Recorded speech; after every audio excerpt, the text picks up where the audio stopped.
What's the meaning of CLTG once again? Christopher Lawrence Tesoro Go.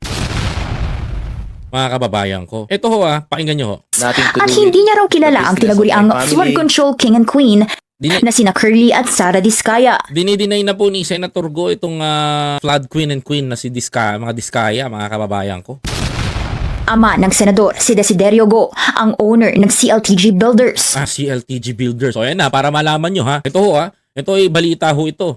Pag-aari ho ng tatay ni Senator mga kababayan. Half-brother naman niya si Alfredo Go, ang may-ari ng Alfredo Builders and Supply. Oy, naku, malaki yan.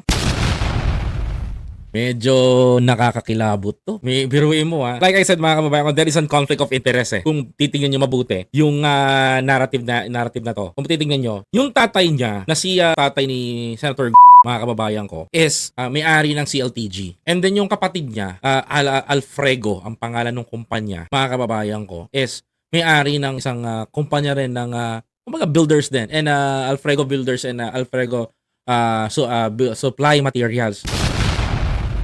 Nai-imagine nyo ba yung nai-imagine ko? Nakikita nyo ba yung assistance ko na circle sa kanila? Ako nakikita ko. Kasi kahit ipakita ko ho ng ganito sa inyo.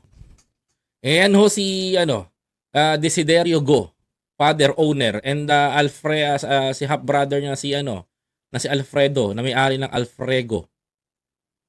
Mga kababayan ko. What do you think, mga kapatid? So ibig sabihin ho nito, matagal na ho nag-ooperate.